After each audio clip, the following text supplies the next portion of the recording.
Once a queen, always a queen. In the heart of Abuja, where Nigeria's financial power pulses through glass towers and marble halls, there existed a world most could only dream of. The Central Bank of Nigeria, where decisions worth billions were made daily. And within those walls, three women moved like poetry in motion. They arrived each morning in luxury cars, sometimes chauffeur-driven, sometimes not. Adejua stepped out of a Range Rover, her Hermès Birkin bag catching the morning sun. Her father owned a logistics empire that moved goods across West Africa. Her mother ran a chain of private schools. Working here wasn't about money. It was about legacy, about building her own name beyond her family's wealth. Mabel emerged from a Mercedes S-Class, her wedding ring, a 5-carat diamond, glinting as she adjusted her Cartier sunglasses. Her husband was a shipping magnate who spent more time in Dubai and London than Abuja. She worked not because she needed to, but because staying home in that empty mansion drove her mad. Tolu, the youngest at 28, arrived in her Lexus, a gift from her eldest brother who was a tech entrepreneur in Silicon Valley. As the last born of 6 children, she'd been spoiled with love and luxury her entire life. Every birthday brought designer gifts. Every promotion, a celebration abroad. Together, they were simply untouchable. Not in an arrogant way. They never looked down on anyone. But there was something about them, an effortless grace, a quiet confidence that filled every room they entered. Their laughter was genuine, their friendship unshakable. And people noticed. Everyone noticed.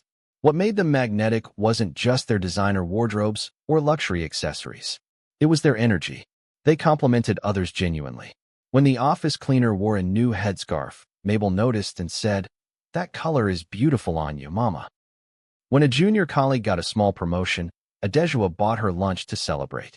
When someone struggled with a difficult report, Tolu stayed late to help, no questions asked.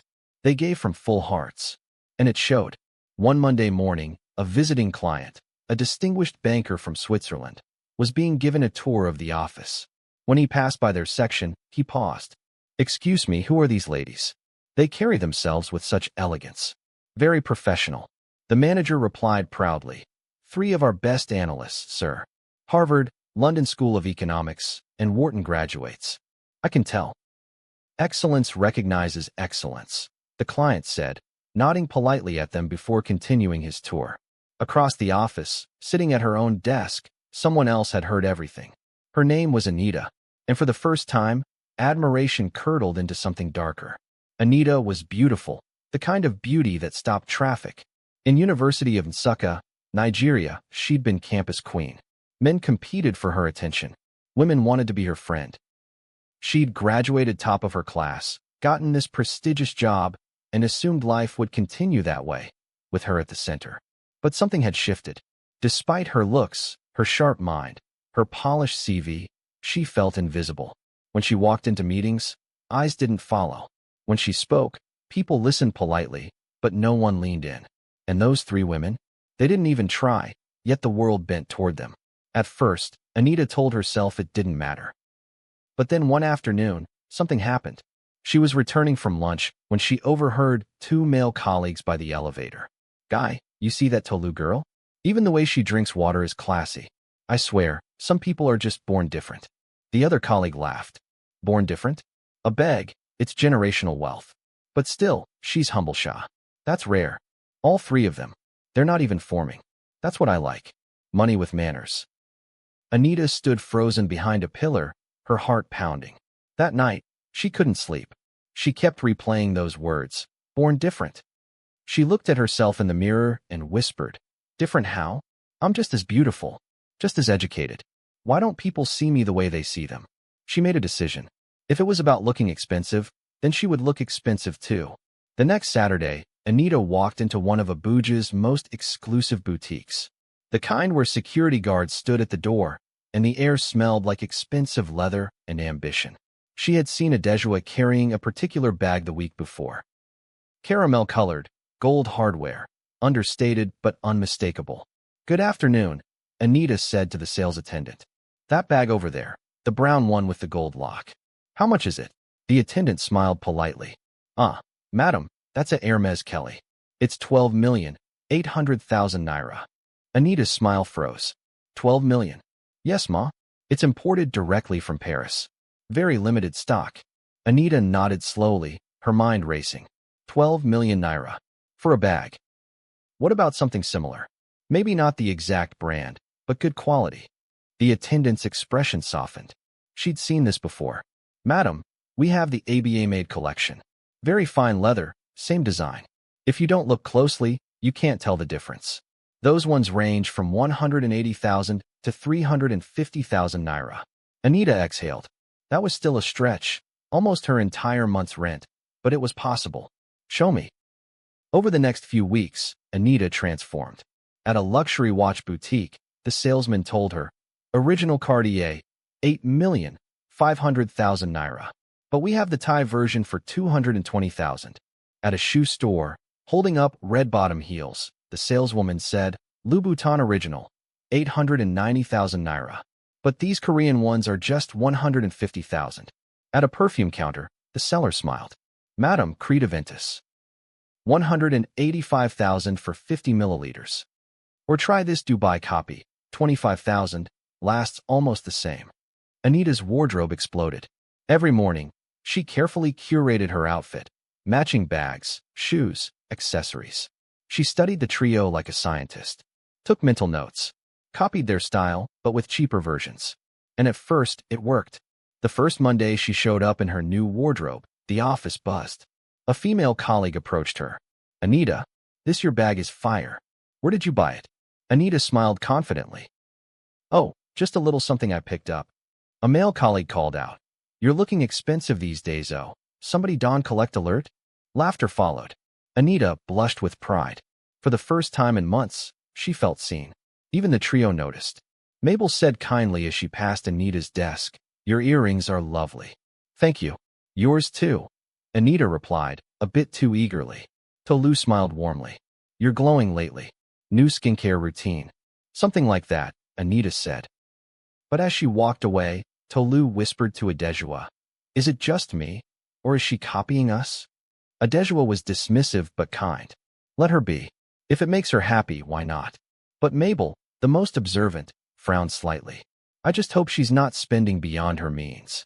In an office, nothing stays secret for long. By the third week, whispers started. Two female colleagues in the bathroom were talking. You don't see Anita's new style? Every week, new bag, new shoe. The other colleague was skeptical. A bag on this our salary? Something is not adding up, oh. Maybe she gets side business. Or maybe you know. The first colleague trailed off suggestively. You want talk say she day do runs? Ah, but this one, who go even sponsor him. She no day smile. She no day grieve for anybody. True sha. But this competition with those three girls is becoming obvious. Anybody way get I fit CM. At the water cooler, two male colleagues were also talking. I think Anita is trying to compete with Adejua and her friends. Compete? With those ones? A beg, their own money not different level. That Mabel's husband, I hear say na billionaire. And Adejua? Her family get money past some governors. But Anita find sha. Maybe she just want upgrade her level. Upgrade with salary way we day collect here? Make she no put herself for trouble oh. The gossip didn't reach Anita. Or maybe it did, and she chose to ignore it. Because by now, she was too deep in. Late one evening, as Anita sat alone eating in the cafeteria, she watched the trio through the glass partition. They were laughing at something on Tolu's phone. Adejua was showing them pictures, probably from her recent vacation in the Maldives. Mabel was eating suya, casual and unbothered. Anita's chest tightened. How? She whispered to herself. How do they afford all of that? We work the same job, get the same salary. Her mind started spiraling. Are they sleeping with the directors? Maybe the MD? Or are they doing Yahoo on the side? Nobody just has money like that.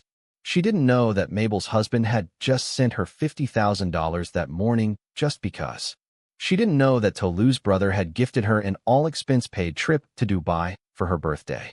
She didn't know that Adejua's family shipping company had just landed a 2 billion naira government contract. She didn't know, because the trio never discussed their wealth publicly. They were private, humble, unbothered, but Anita assumed the worst. And that assumption poisoned her even more. By the third month, Anita's life was falling apart. Her salary, 380,000 naira monthly, was gone before it even arrived. Rent took 180,000. Bags, shoes, clothes ate up 250,000 monthly on credit and installment. Makeup and hair cost 40,000. Food and transport got whatever was left, which was nothing. She stopped sending money to her mother in Enugu. One evening, her mother called. Anita, your father's medication don't finish. The hospital say we need another 35,000 naira. Anita's voice was cold. Mama, I don't have it. Things are tight this month. But last month you said the same thing. Enani, are you okay? Is something wrong? I said I don't have it. I'll send it when I can. Anita hung up. Guilt gnawed at her, but she pushed it down. She started borrowing from colleagues. Bro, a beg, fit borrow me 20,000? I go pay you back by Friday. The colleague hesitated. Anita, you still owe me 15,000 from last month. Anita forced a smile. I know. I'll pay everything together. I swear. The colleague sighed and transferred 10,000 naira. Anita's debts piled up. 15,000 here, 25,000 there, 40,000 from another. Ironically, as her wardrobe got better, her appearance got worse. Colleagues started commenting. Anita, you look tired. Are you sleeping well? Another asked. You've lost weight, oh. Hope everything is okay. Even the trio noticed. Tolu approached Anita's desk, genuinely worried.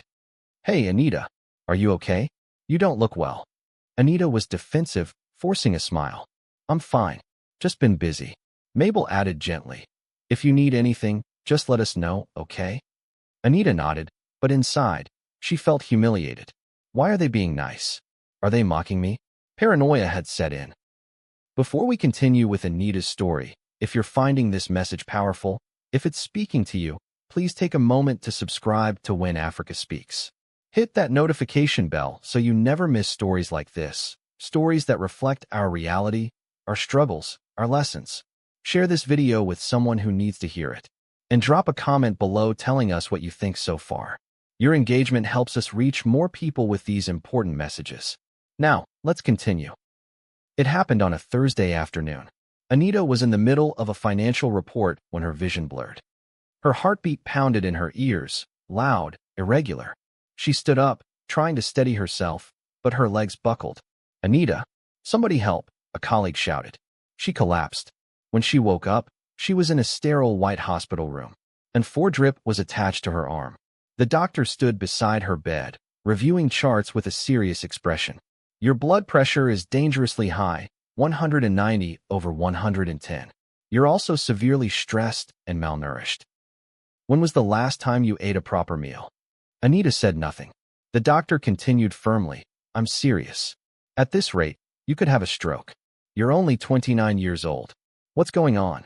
Tears rolled down Anita's face. I don't know, she whispered. I just wanted to fit in. The doctor sighed. Fit in? Into what? A coffin? That night, alone in the hospital bed, Anita finally faced herself. She picked up her phone. 40 missed calls from her mother. 23 unread messages from creditors. Bank balance, negative 12,500 naira. Overdrawn. She opened her mobile banking app and stared at her transaction history. 85,000 naira to Fashion Nova Boutique. 120,000 to Luxury Leather Palace. 45,000 to Glam Hair Studio. 60,000 to Prestige Watches. All for what? To impress people who weren't even thinking about her. To compete with women who weren't even competing. She sobbed, deep, guttural sobs. What have I done? She whispered to herself. When Anita returned to work a week later, she was different. No designer bag. No flashy accessories. Just her. And for the first time in months, she looked peaceful. The trio approached her desk. Adejua spoke softly. Welcome back. How are you feeling? Better. Thank you. Anita replied quietly. Mabel smiled. We brought you lunch. Thought you might be too tired to go out. They placed a takeout bag on her desk. Jollof rice, grilled chicken, plantain. She sold some of the designer knockoffs she'd bought. She started cooking at home instead of eating out. She called her mother and apologized, crying through the entire conversation. She stopped comparing herself to others. And slowly, very slowly, she found peace. 3 months later, Anita walked into the office in a simple but beautiful dress. Nothing designer, just well-fitted and clean. Her natural hair was styled neatly. No fake lashes. No heavy jewelry. Just her. A female colleague approached. "Anita, you look amazing. There's something different about you." Anita smiled genuinely. "I'm just myself now." And she meant it. In a world obsessed with appearances, Anita had learned the hardest lesson of all. That true wealth isn't in what you wear. It's in who you are when no one is watching. It's in the peace you feel when you lay your head down at night. It's in being able to look at yourself in the mirror and recognize the person staring back. The trio never changed. They remained kind, humble, unbothered. Because their confidence didn't come from competition. It came from contentment. And Anita? She finally understood. Peace is the real luxury. And no designer bag in the world can buy that. If this story touched your heart, if it made you reflect on your own life, please don't keep it to yourself. Subscribe to When Africa Speaks for more powerful stories that challenge us, inspire us, and help us grow. Share this video with your friends, your family, anyone who might be silently struggling with comparison and competition. Drop a comment below and tell us, what's one thing you've learned to stop competing over? What's one area where you've chosen peace over pressure? Your story might be exactly what someone else needs to hear today. And please, hit that like button. It helps us reach more people with these important messages. Remember, comparison is the thief of joy. When competition becomes a cage, peace becomes priceless. Thank you for watching. This is When Africa Speaks, and we'll see you in the next story.